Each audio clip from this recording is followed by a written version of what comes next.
Tenno, your generosity has breathed new life into this humble museum. How may I serve?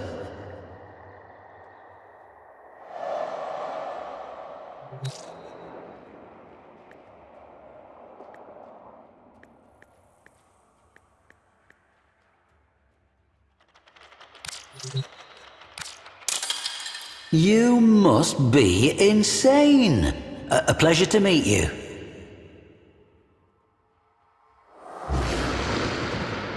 Impressive, isn't she? The relentless hunting shadow of the Knight of Naga Drums.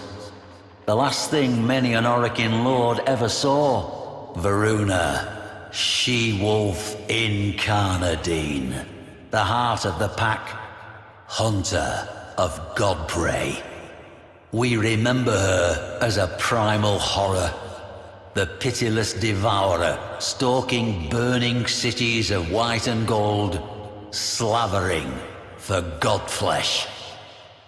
This was not always so. Once, Varuna was the obedient guardian of the Circulus, the holiest of Yuvan temples, upon none other than veiled Lua. Like a loyal beast, Varuna would roam Lua with her 4 steel-maned wolves, the stealthy Dinar, the invigorating Raksh, the stalwart Lycath, and the fierce Ulfron.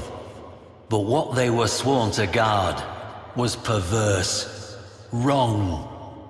In a ceremony reeking of Kuva, the orokin candidate would force their consciousness into the new chosen body, the Yuvan, consigning the mind of the hapless former owner to oblivion. They call this life-extending process continuity.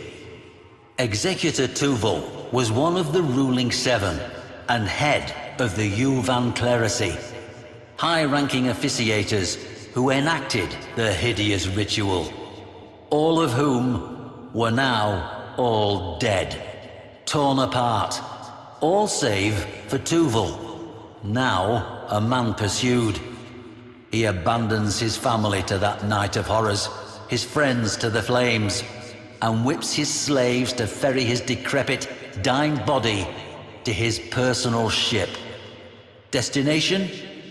Void-locked Lua. Purpose?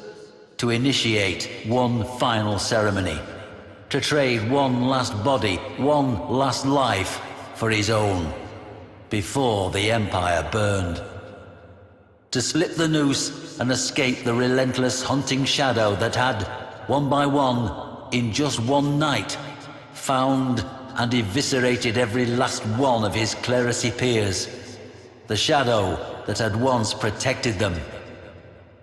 I never liked Tuval. What followed made me loathe him even more.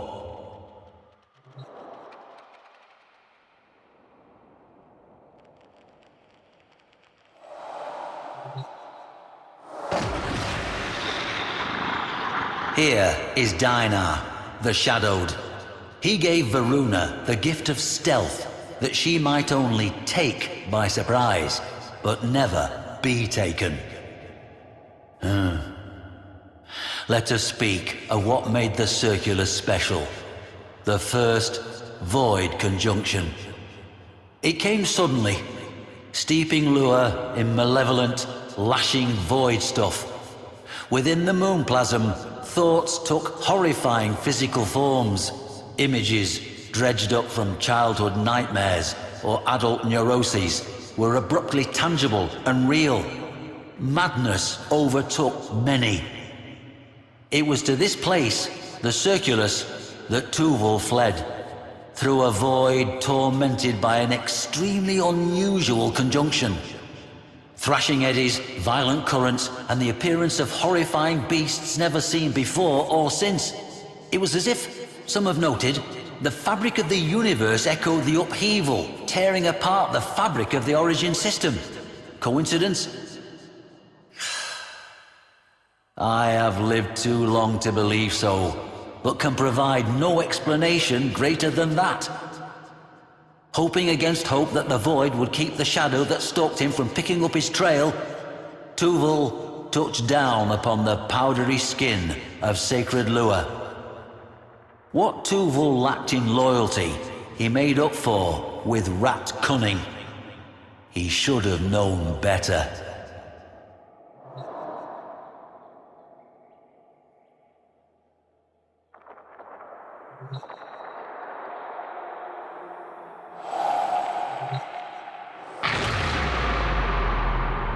It is unclear precisely why Lua is a site of very special void conjunctions, but enacting continuity within the Circulus and Uvarium thereupon guaranteed a safe and strong transition, so long as certain rituals were correctly observed, a privilege reserved only for the Seven themselves.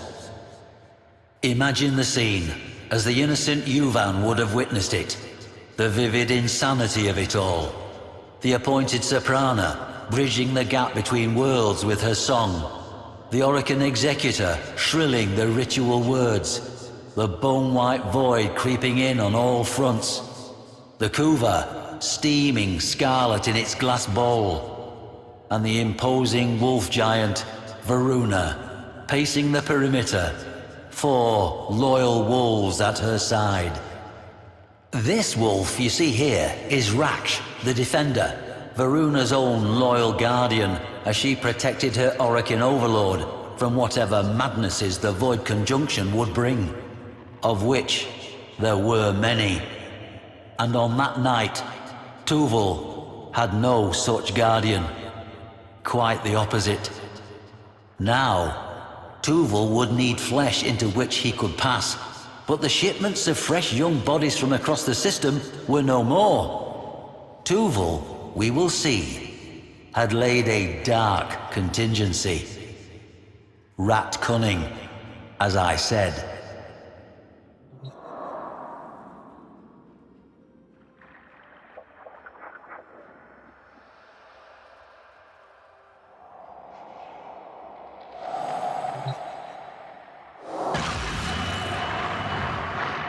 The third of Varuna's wolves, Lycath, the stalwart brother, the provider, and soul of the pack. We know that Varuna and her wolves had served rite after rite. She had watched the mists and savagely destroyed anything that menaced the ceremony, flanked by Lycath's fury. The Yuvan ceremony, continuity as they called it, was an obscenity. The orokin elite, aged and foul, would slouch and leer as the Yuvan, young men and women, cultivated on Red Mars and worlds beyond for this dire purpose, were paraded before them. They would make their choice, conduct the ritual, and then, well, that young life would be gone. And when those eyes opened once more, it would be their murderer looking out from behind them. Is it any wonder Varuna, freed from the leash of loyalty, was so intent upon making a meal of the Yuvan clerisy? I think not. Let's get to dessert, shall we?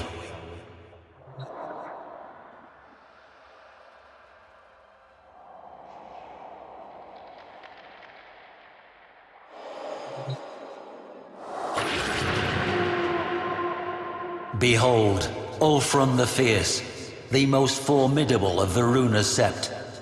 Executor Tuval scrambled to set up the ritual room. This time, the ceremony was different. Instead of a soprana, there was a mere mandachord playing automated notes. And, instead of the prepared Yuvan, there was a most unusual cryopod containing a young child, sleeping peacefully. The aforementioned contingency. In Tuval's hands, so it is said, were an artifact and a codex belonging to none other than Albrecht Entrati himself, father of void travel, and a man who had sacrificed his sanity to it. Tuval opened the book to pages strange and profane.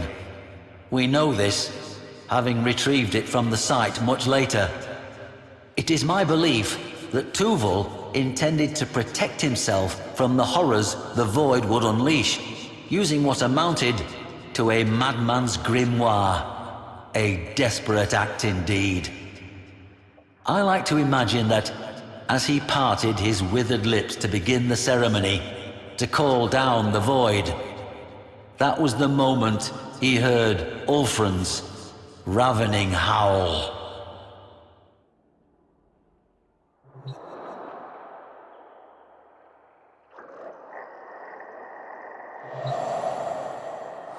From void signatures, evidence at the site, and what recording technology survived that once-in-a-lifetime void conjunction, I infer the following. Forgive an old man some dramatic license. The kuva was poured, the lamps were lit, and the ritual of continuity began.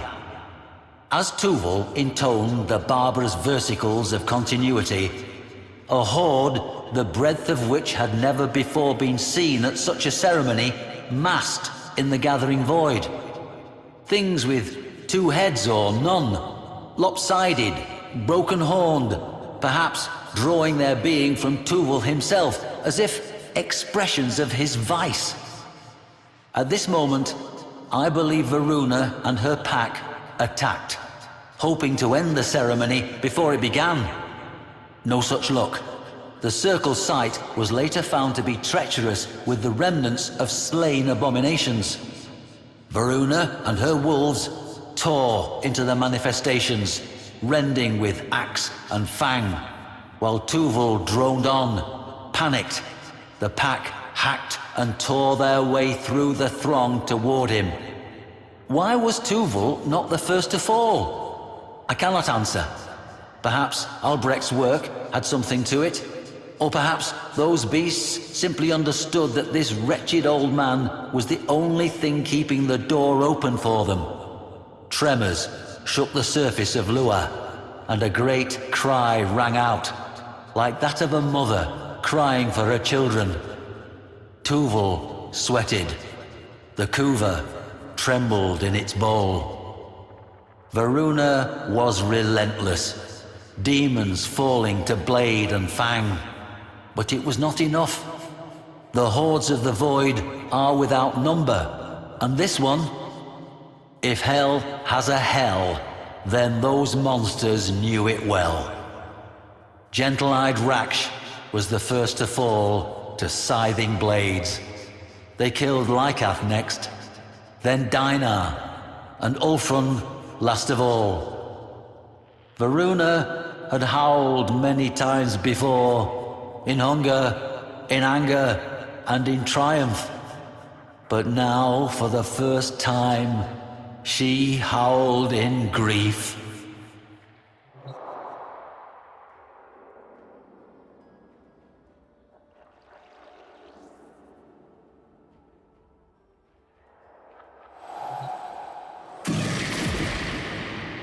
Varuna trod and swung without relent toward the circle, carrying by their silver scruffs the severed heads of her fallen, beloved wolves, severed from their dead bodies by her own hand. With one last ululating cry, Tuval's ritual reached its peak. Within the crypod, the child's eyelids fluttered, and Varuna staggered. In what scratchy stills survived in void-corrupted data masses, what I saw between child and Warframe was recognition. Tuval took some meager scrap of courage from this delay and reached for the bowl of kuva, now boiling and steaming with weird energies.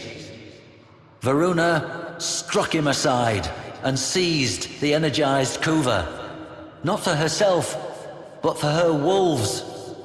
Holding it high, she doused herself and her slain packmates with it.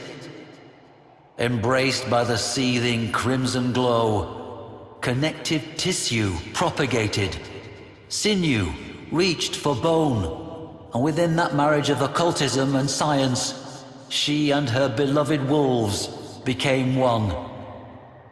Her brethren lived again in her. Varuna was now, and evermore, the heart of the pack. Cheated of his continuity, Tuval turned to flee. But his former warden was having none of it. Those who came after found nothing but gnawed bones, some of them unusually long, twisted within shreds of white gold raiments. Good. I did salvage one final image from those void-corrupted data masses, however. That of Varuna herself, striding back toward her craft, the child cradled in her arms. Curious.